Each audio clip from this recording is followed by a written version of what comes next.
Okay, here goes my attempt at cleaning this off.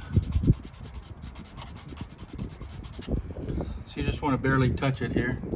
I can't get this off, so I'm just gonna scratch at it.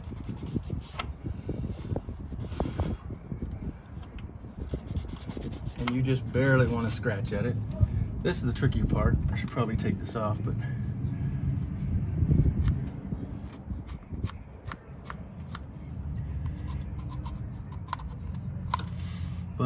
you just want to scratch off the minerals, whatever's on here,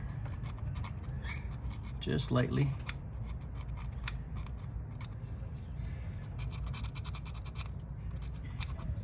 So